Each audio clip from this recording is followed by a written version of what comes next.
UPSC allrounder में आपका स्वागत है।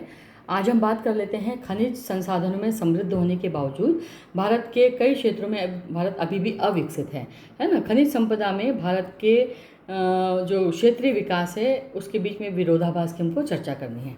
तो आइए अब समझ लेते हैं कि भारत जो है वो प्राकृतिक संसाधनों, विशेष रूप से खनिज संसाधनों से समृद्ध देश है। और झारखंड, छत्तीसगढ़, ओडिशा, बिहार, मध्य प्रदेश, राजस्थान जैसे राज्य जो हैं वो कोयला, लोह अयस्क, बॉक्साइट, अभ्रक, यूरेनियम जैसे महत्वपूर्ण खनिजों के भंडार के लिए जाने जाते हैं। ठीक है, इसके बावजूद ये राज्य सामाजिक आर्थिक सूचकांक पर अपेक्षाकृत पिछड़े हुए हैं। और विरोधाभास न केवल विकास की असमानता को उजागर करता है बल्कि संसाधन आधारित विकास की सीमाओं को भी दर्शाता है।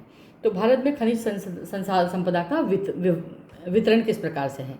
तो झारखंड की अगर हम बात करते हैं तो भारत में कुल कोयले का लगभग 27% हिस्सा जो है वो लोह अयस्क का एक बड़ा भाग जो है वो यहाँ पर पाया जाता है। तो एक तो 27% यहाँ पर कोयले का भाग है और इसके अलावा लोह अयस्क का भी एक बड़ा भाग यहाँ पर पाया जाता है। ओडिशा बॉक्साइट और क्रोमाइट, ओडिशा जो है वो बॉक्साइट और क्रोमाइट का विषय बहुत बड़ा यहाँ पर भंडार है। लोह अयस्क, कोयला और मैग्नीज भी यहाँ पर प्रचुर मात्रा में पाया जाता है। छत्तीसगढ़ जो है वो कोयला, लोहा अयस्क के लिए, बॉक्साइट के लिए, चूना पत्थर के लिए प्रसिद्ध है। राजस्थान में जस्ता, तांबा, फॉस्फेट और मार्बल का उत्पादन होता है। इन राज्यों में खनिज संसाधनों की भरमार होने के बावजूद इनका मतलब अधिकांश क्षेत्र जो है वो गरीबी, अशिक्षा और बेरोजगारी तथा स्वास्थ्य सेवाओं की कमी से जूझ रहा है। खनिज संपदा और क्षेत्रीय विकास के बीच का विरोधाभास जो है उसके क्या कारण है वो समझ लेते हैं। तो खनिज संसाधन जो है वो संसाधन जो है मतलब रिसोर्सेज जो हैं वो खनिज समृद्ध क्षेत्रों में अक्सर संसाधनों का अत्यधिक दोहन से स्थानीय लोगों को लाभ नहीं मिलता बल्कि सामाजिक अस्थिरता और पर्यावरणीय विनाश होता है। इससे इसे ही संसाधन अभिशाप कहा जाता है।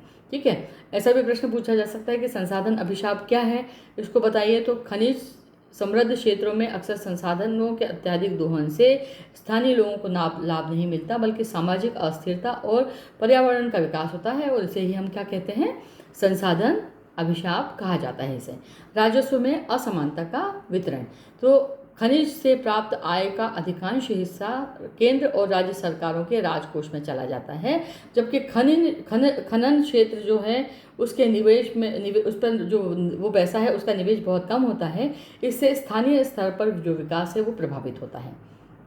अब बुनियादी ढांचे का अभाव, खनन क्षेत्र में सड़कें, शिक्षा, स्वास्थ्य और बिजली जैसी सुविधाओं का अभाव आम तौर पर पाया जाता है। खनिज उत्पादन के बावजूद यह क्षेत्र बुनियादी सुविधाओं से वंचित रहता है। फिर आदिवासी समुदायों की उपेक्षा, तो खनिज क्षेत्रों में जो रह रही आदिवासी जनजातियां हैं या आबादियां हैं उनके पारंपरिक अधिकारों से उनको वंचित कर दिया जाता है, उनको विस्थापन करना पड़ता है, उनका भूमि का अधिग्रहण हो जाता है और सामाजिक संघर्ष यहाँ की आम समस्याएं उत्पन्न करती है इसकी वजह से। अब पर्यावरणीय क्षरण क्या है? तो अत्यंत खनन से जल स्रोतों का प्रदूषण होता है, वनों की कटाई और भूमि क्षरण होता है जिससे कृषि और अन्य पारंपरिक जीवन यापन के संसाधनों पर नकारात्मक प्रभाव पड़ता है। ठीक है, सुरक्षा और नक्सलवाद, अब झारखंड, ओडिशा और छत्तीसगढ़ जैसे जो खनिज समृद्ध राज्य हैं वहाँ वो जो काय का शिकार है वो नक्सली हिंसा का शिकार है और वो विकास के कार्यों को बाधित करते हैं। इससे निजी निवेश भी प्रभावित होता है ना। इसके क्योंकि शांति नहीं रहती है, कभी भी जो है नक्सलाइट एरिया में आपने देखा होगा माइंस बिछा दी गई, कई सारे जवान हमारे मारे जाते हैं, अधिकारियों का जो है अपहरण हो जाता है। तो इस तरीके से वो इस तरीके की वारदात करते हैं जिससे ये क्षेत्र सुरक्षित नहीं बचते लोगों के लिए। समाधान और सुधार की दिशा में क्या उपाय किए जा सकते हैं? तो स्थानीय लाभ की गारंटी, खनन कंपनियों को CSR यानी कॉरपोरेट सामाजिक उत्तरदायित्व, CSR को कॉरपोरेट सोशल रिस्पॉन्सिबिलिटी कहा जाता है, उत्तरदायित्व के अंतर्गत स्थानीय समुदायों के लिए स्वास्थ्य, शिक्षा, कौशल विकास, रोजगार जैसे कार्य करने चाहिए।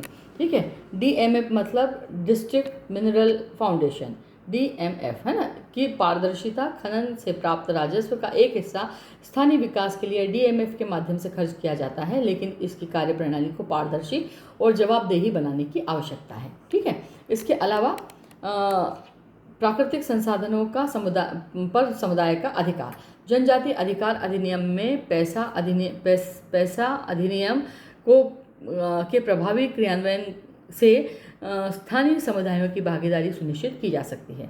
ठीक है। हरित क्रांति को प्रोत्साहन, हरित खनन को प्रोत्साहन। तो पर्यावरण अनुकूल खनन तकनीकों का उपयोग करके खनन क्षेत्रों में स्थायित्व और दीर्घकालीन विकास सुनिश्चित किया जा सकता है। विविधकृत अर्थव्यवस्था, तो खनिजों पर अत्यधिक निर्भरता के बजाय उद्योग, कृषि और सेवा क्षेत्रों में विशेष रूप से इसको विकसित किया जाना चाहिए। अब इससे निष्कर्ष क्या निकलता है? तो भारत में खनिज संपदा और क्षेत्रीय विकास के बीच स्पष्ट विरोधाभास एक गहन नीति के निर्माण की आवश्यकता को दर्शाता है। साधन संपन्न क्षेत्रों का सतत और समावेशी विकास केवल तभी संभव है जब स्थानीय समुदायों को उनका अधिकार मिले, संसाधनों का न्यायसंगत बंटवारा हो, पर्यावरण संतुलन बनाए रखा जा सके। खनिजों को वरदान बनाने के लिए उसे उनका बुद्धिमत्तापूर्ण उपयोग करना होगा और न कि केवल दोहन का इसको माध्यम बनाना होगा। तो समझदारी से अगर हम इसका इस्तेमाल खनिजों का करते हैं तो हम इसको लंबे समय तक इसका उपयोग कर सकते हैं और साथ ही साथ जो वहाँ के मूल निवासी हैं या वहाँ के रहने वाले लोग हैं वो भी इससे दुष्प्रभाव उन पर भी नहीं पड़ेगा। तो आपको मुझे उम्मीद है कि आपको ये प्रश्न का उत्तर समझ में आ गया होगा। आप इसका बहुत अच्छे से वर्णन कर सकेंगे। अगर आपको मेरा ये सेशन अच्छा लगा है और आपको ये पसंद आया है और आपके लिए ये उपयोगी है तो प्लीज़ मेरे चैनल को लाइक कीजिए, सब्सक्राइब कीजिए और शेयर कीजिए। Thank you very much.